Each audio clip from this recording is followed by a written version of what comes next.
Pada pagi hari ini Tuhan, kami datang kepadamu. Kami datang kepada sumber terang itu. Bapa, biar Engkau yang berbicara kepada kami pribadi lepas pribadi. Pada pagi hari ini kami nantikan apa yang menjadi isi hati Tuhan dilepaskan di tengah-tengah kami.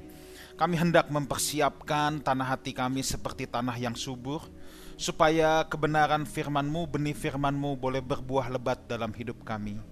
Kami berdoa Tuhan supaya pada pagi hari ini setiap kami boleh mendapatkan inspirasi dari Roh Kudus. Setiap kami boleh mendapatkan pesan Tuhan yang harus kami bawa pulang dan yang harus kami terapkan dalam hidup kami pribadi lepas pribadi. Berikan kami juga Tuhan kuasa untuk menghidupi kebenaran firman-Mu. Sebab bukan karena kuat kami, gagah kami, tapi kami tahu semua ini karena anugerah Tuhan semata. Terima kasih Bapa, kami siap mendengarkan kebenaran firman-Mu. Berbicaralah, buang semua perkataan yang tidak perlu, biar hanya isi hati Tuhan yang dilepaskan di tengah-tengah kami. Terima kasih, dalam nama Tuhan Yesus kami berdoa. Amen. Puji Tuhan, berikan tepuk tangan yang meriah buat Tuhan. Silakan duduk Bapak Ibu Saudara sekalian. Thank you Praise and Worship Team. Ini tema yang kita ambil adalah the light. Saudaraku, dalam hidup ini ada 3 hal dulu yang perlu kita ketahui dengan baik. Ada 3 hal yang perlu kita ketahui dengan baik. Yang pertama, waktu apa sekarang ini? Kalau kita nggak tahu waktu apa sekarang ini, repot hidup kita. Kalau kita sudah tahu waktu apa sekarang ini, lalu pertanyaan yang kedua yang harus kita bisa jawab dalam hidup kita adalah, apa yang Tuhan sedang kerjakan di waktu ini? Oke. Yang pertama tadi, waktu apa sekarang ini? Yang kedua, apa yang Tuhan sedang kerjakan di waktu ini? Dan yang ketiga adalah, apa yang akan kita hadapi ke depan nanti? Kita perlu bisa menjawab 3 pertanyaan ini dalam hidup kita. Hidup ini, orang percaya itu seperti peselancar, saudara. Peselancar harus tahu waktu kapan dia ke pantai. Tentu tidak jam 2 malam, tentu tidak jam 3 malam. Dia harus tahu kapan dia harus pergi ke pantai dan bersiap bermain selancar. Ketika dia sudah bermain selancar, atau ketika dia datang ke pantai, dia juga nggak bisa nyemplung langsung. Dia harus lihat ombak dulu. Dan dengar baik ini, peselancar tidak bisa menciptakan ombak. Peselancar tidak bisa menciptakan ombak. Dia harus menunggu ombak itu datang dan dia bermain di sana. Itu sebabnya kita harus tahu kalau ibarat peselancar yang menciptakan ombak, jelas itu Tuhan. Maka kita harus tahu apa yang Tuhan sedang kerjakan di waktu sekarang ini.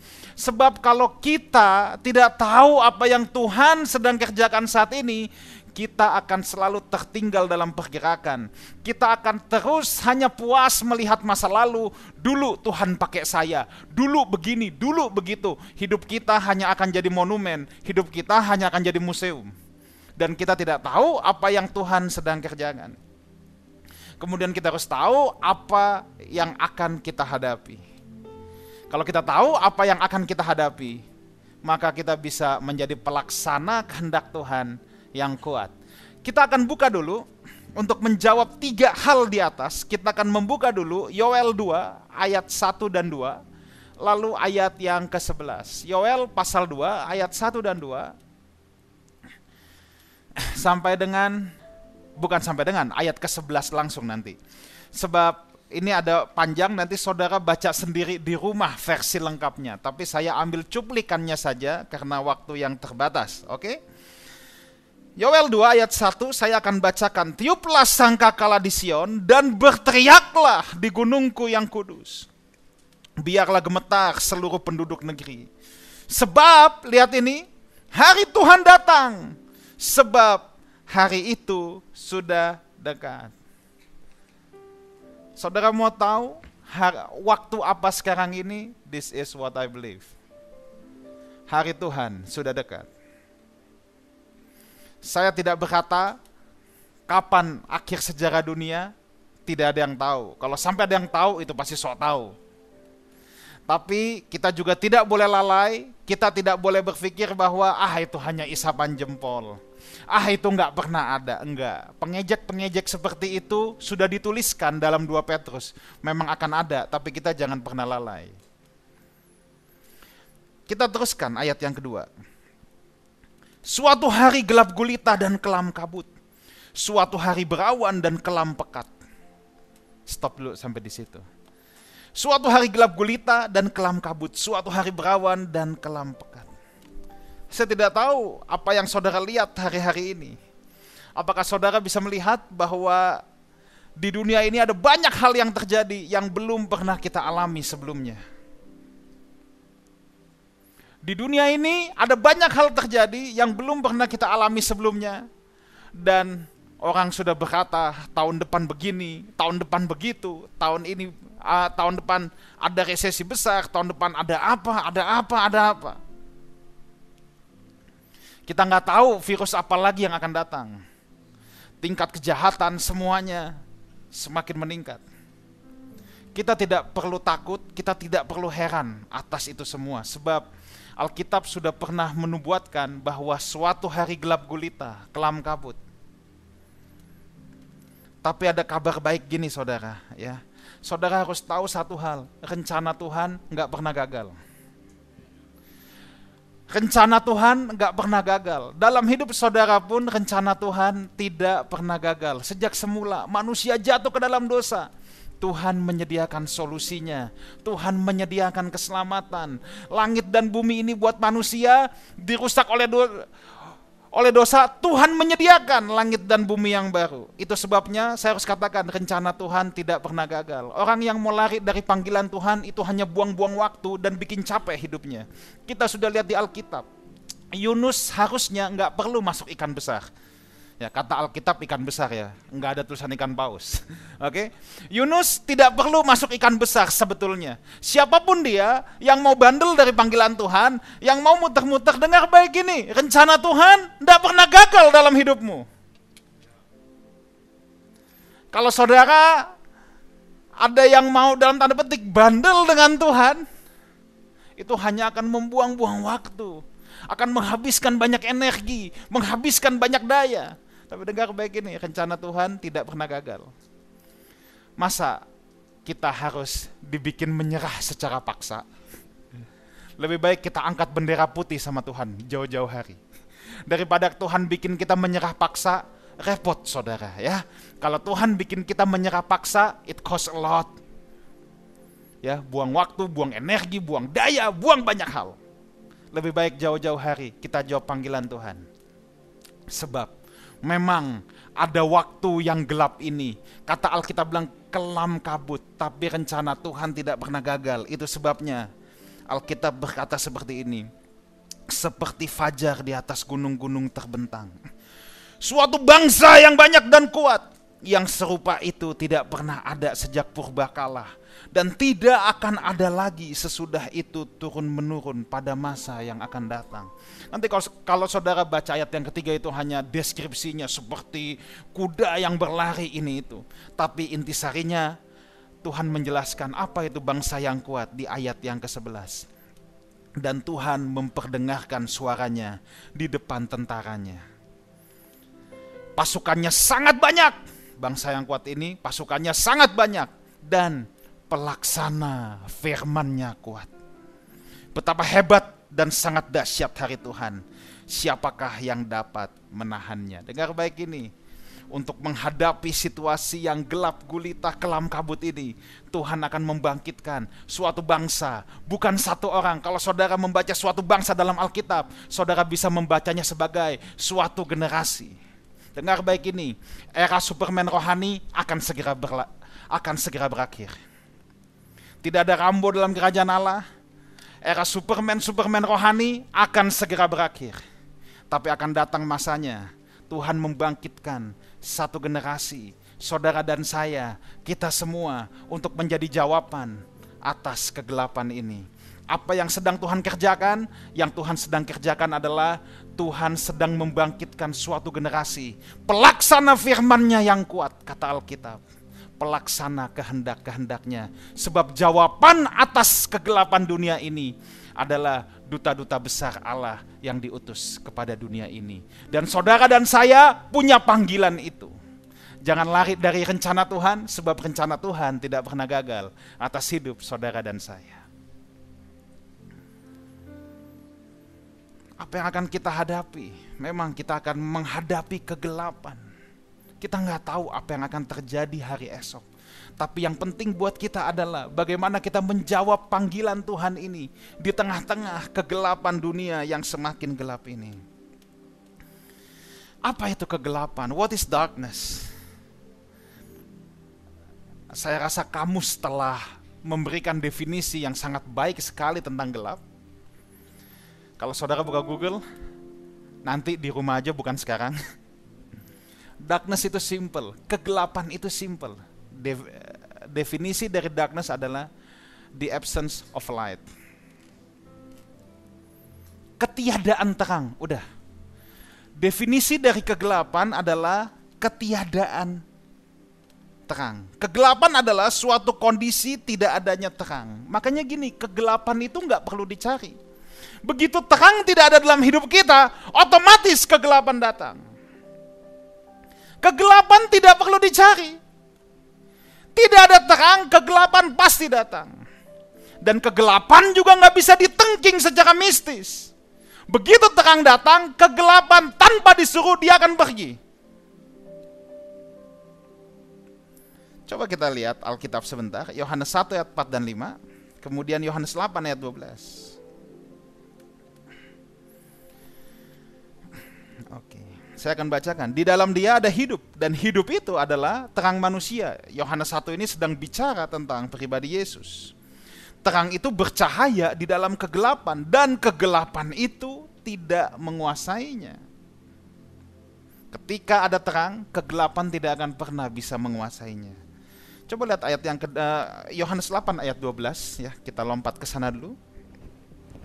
Maka Yesus berkata pula kepada orang banyak, katanya, "Akulah terang dunia." Tuhan kasih solusinya, "Akulah terang dunia," kata Alkitab.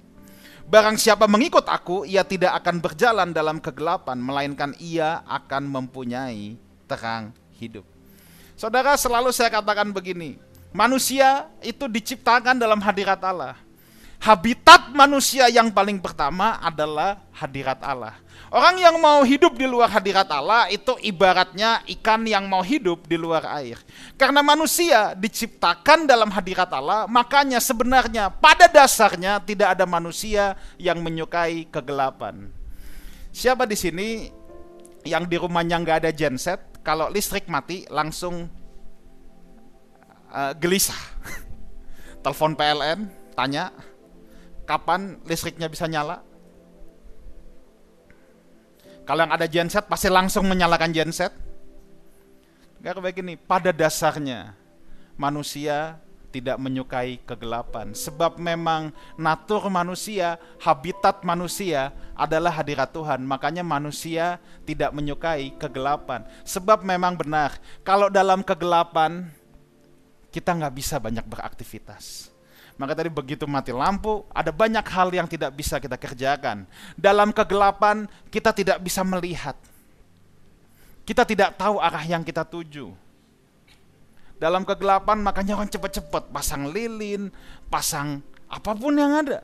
Sebab perlu satu penerangan. Supaya apa? Supaya kita nggak nabrak tembok, kita nggak nabrak ini, kita nggak nabrak itu. Orang yang ada dalam kegelapan nggak bisa lihat sekelilingnya, makanya dia suka nabrak-nabrak. Semuanya juga ditabrak. Manusia punya natur tidak suka kegelapan. Ya. Makanya kalau orang percaya yang suka hidup di tempat-tempat gelap itu agak aneh memang. Dan Tuhan kasih solusi.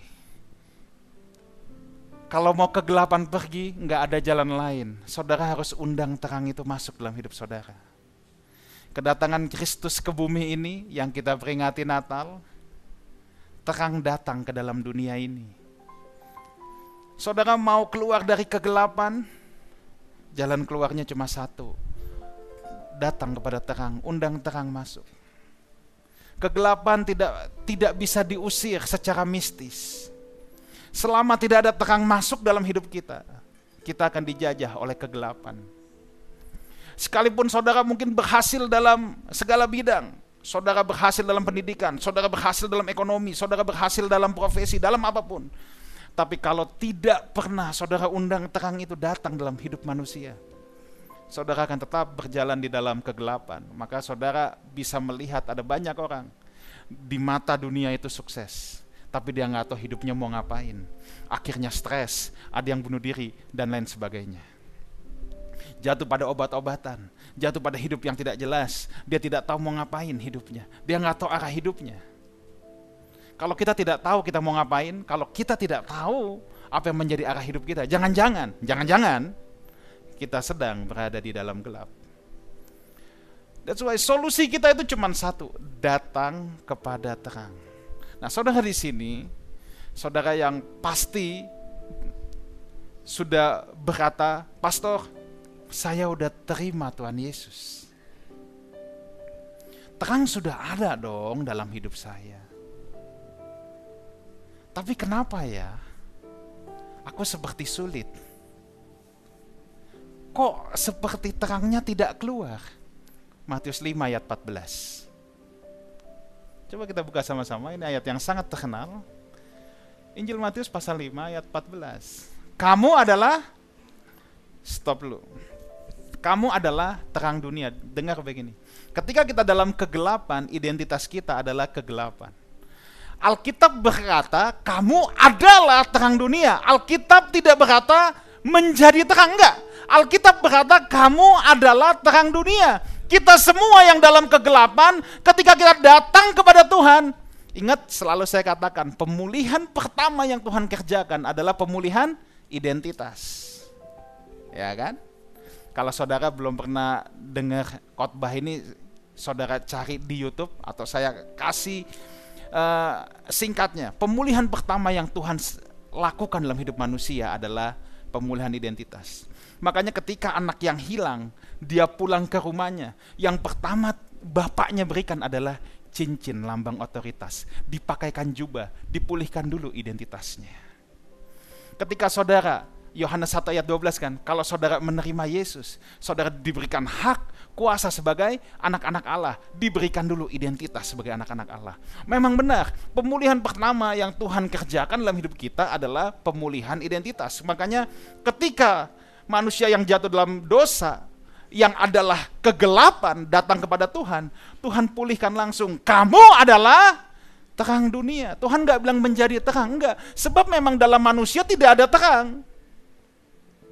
Terang itu Tuhan sendiri. Orang yang mengundang Yesus masuk dalam hidupnya, dia akan diganti identitasnya menjadi kamu adalah terang dunia. Saudara tidak perlu berupaya menjadi terang. Saudara adalah terang. Kalau saudara sudah mengundang Tuhan masuk, Tuhan Yesus masuk dalam hidup saudara, saudara adalah terang dunia. Nah, persoalannya adalah kenapa terang kita sulit untuk bercahaya. Ini kan persoalannya. Dengar baik. Sumber terang itu bukan diri kita. Sumber terang itu adalah Tuhan Yesus. Apa kadar Tuhan Yesusnya yang kurang dalam diri kita? Tentu tidak. Tuhan itu konstan. Ketika saudara mengundang Tuhan Yesus masuk dalam hidupmu, ya sudah. Saudara tidak perlu Tuhan, ini kadar Roh Kudusnya kurang. Makanya ada yang berpikir, ini belum penuh Roh Kudus, baru setengah penuh. Ini bukan bensin, Pak. Yang ada full tank, half tank, enggak. Kalau terang kita redup, persoalannya bukan wattnya yang kurang. Mau tahu persoalannya apa? Persoalannya adalah ada begitu banyak kotoran-kotoran, debu-debu yang menutupi bohlam hidup kita. Kotoran-kotoran itu, kedagingan, keakuan, dosa, dan banyak hal. Dengar baik, terangnya itu sudah ada di sana. Sebab Yesus adalah terang itu.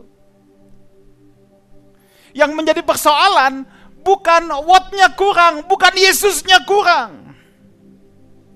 Tapi ada begitu banyak kotoran yang menutupi bohlam hidup kita. sehingga terangnya nggak maksimal. Yang perlu itu bukan tambah daya, tambah listrik, bukan. Bersihkan kotoran itu. Otomatis terangmu akan bercahaya, akan sangat kuat kemana-mana.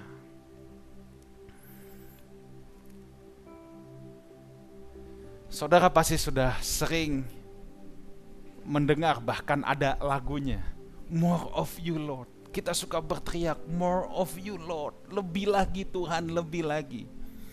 Dalam konteks tertentu bisa, lebih dalam lagi dalam Tuhan bisa.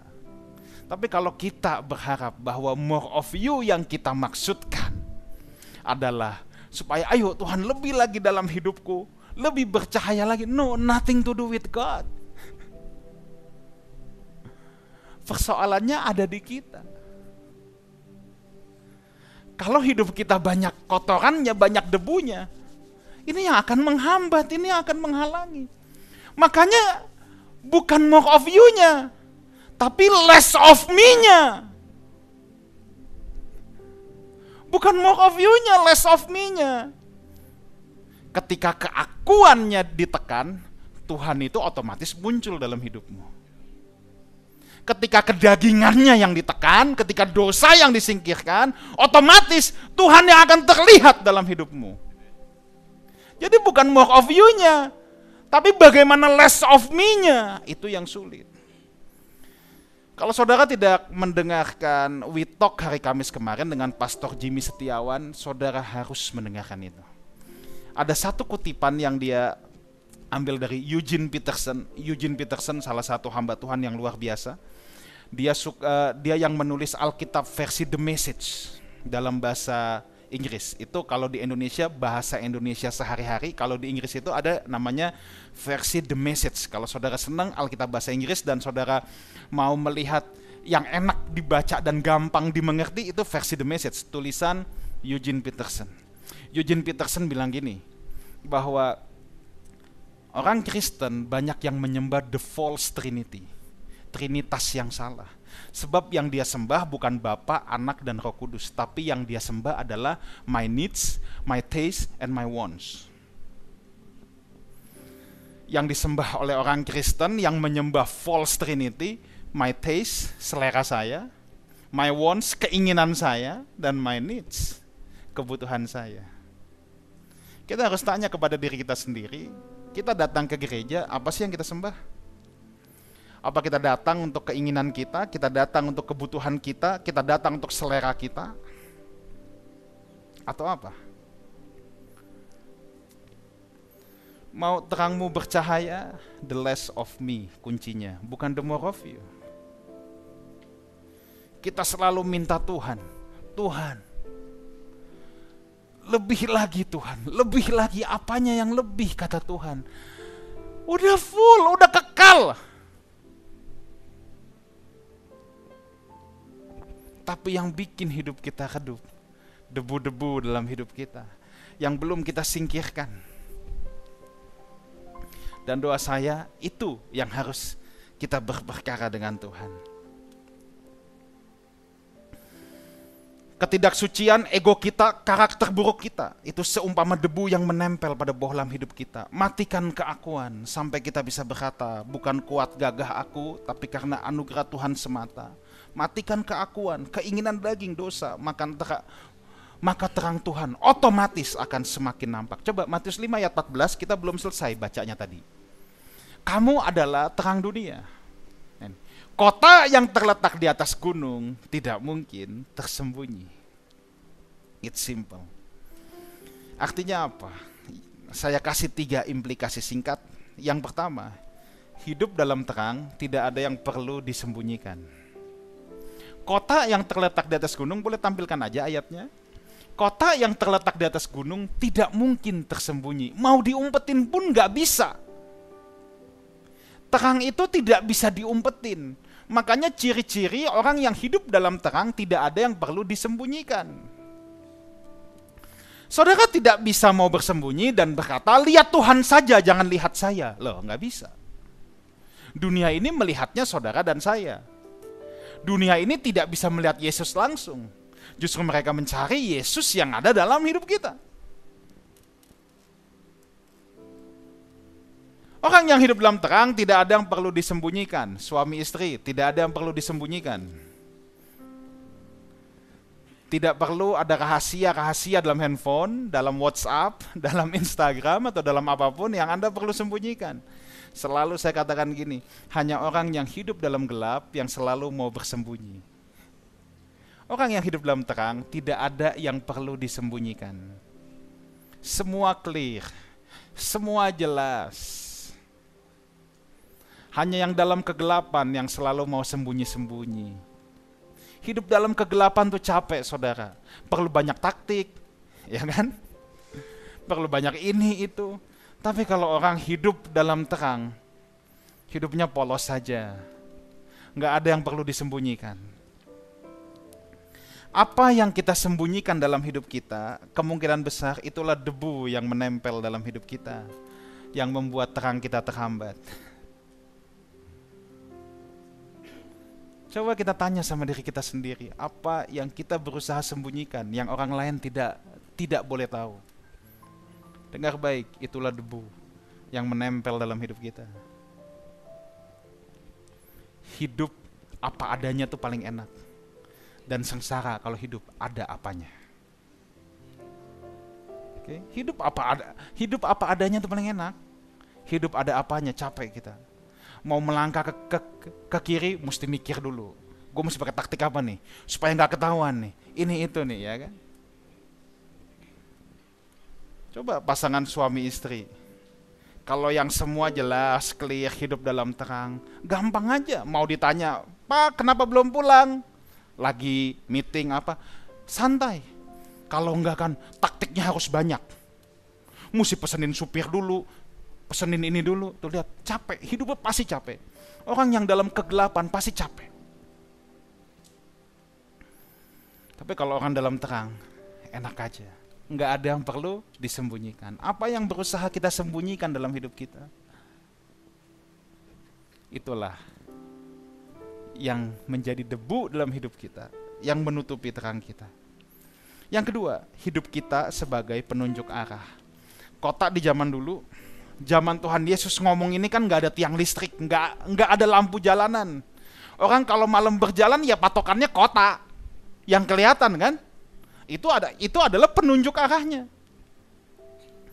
Dalam dunia yang gelap ini, banyak orang bingung jalan kemana. Banyak orang mau mencari jalan. Dan harusnya hidup kita menjadi penunjuk arah bagi mereka yang ada di dalam kegelapan. Makanya jangan puas ya kalau kita cuman sekedar sukses pribadi ya. Tapi kita harus sampai bisa gini, kita menjadi penunjuk arah bagi orang yang sedang kebingungan. Makanya implikasi yang ketiga, ya, hidup kita harus membawa pengharapan kepada orang-orang. Iya dong. Orang putus asa ketemu kita punya pengharapan yang baru. Jangan orang mau bunuh diri minggu depan ketemu kita jadi besok dia.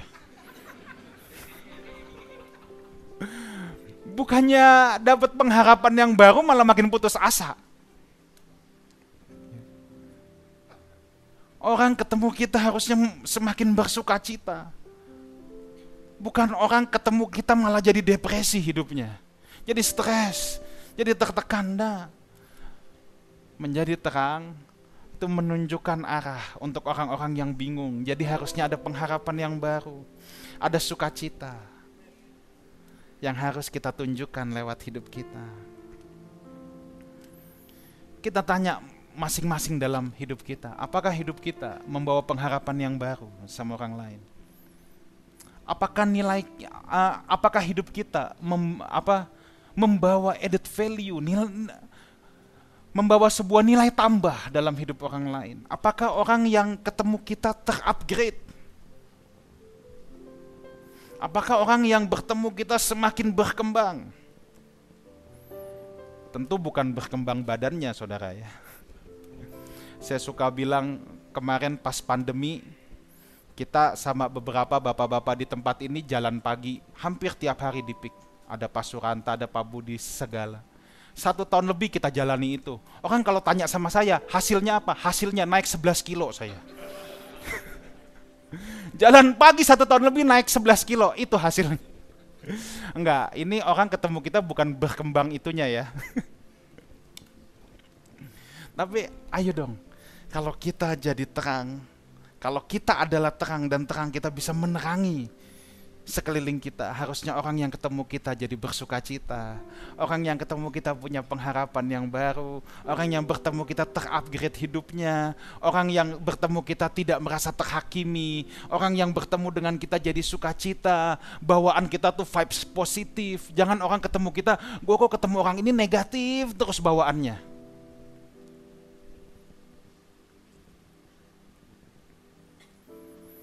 Kita hanya perlu bertanya sama diri kita sendiri. Sudahkah aku maksimal dalam terangnya Tuhan? Apakah aku sudah berfungsi di waktu yang sedang kita hadapi? Tuhan akan membangkitkan saudara dan saya, satu generasi, orang banyak. Era Superman rohani sudah lewat. Sekarang saatnya Tuhan akan membangkitkan. Mungkin yang orang-orang biasa-biasa saja, tapi dia bisa dipakai Tuhan. Kalau debu hidup dia disingkirkan, dia akan dipakai Tuhan secara luar biasa. Saudara, pada kesempatan ini saya juga bersyukur buku perdana saya hari ini kebetulan launching juga, ya. Saudara yang mau mendapatkan ini bisa ada di Connect area di pojok situ, sebab saya hanya akan jual di sini hari ini saja. Selebihnya ini memang hak distribusinya dipegang sama Insight Unlimited. Jadi nanti semua harus beli online ya. Tapi untuk saudara yang datang pada kesempatan ini, saudara punya privilege untuk bisa mendapatkannya dahulu. Oke, saya berdoa kiranya pesan kebenaran firman Tuhan ini boleh menyejukkan kita semua, boleh menyegarkan kita semua, dan membuat kita memeriksa diri kita. Debu apa, kotoran apa yang menempel dalam hidup kita, apa yang sedang kita sembunyikan terhadap komunitas, apa yang sedang kita sembunyikan terhadap pasangan hidup kita. Singkirkan itu debu yang hanya menempel, yang membuat saudara tidak bisa bersinar terang. Bukan more of you, tapi think about it, less of me. Ketika saudara bisa less of me, maka terang Tuhan akan bercahaya dalam hidup saudara. Amin. Kita bangkit berdiri, kita masuk dalam candlelight service. Kita bangkit berdiri, kita datang sama Tuhan. Saya undang Pastor Uli untuk boleh memimpin candlelight service kita.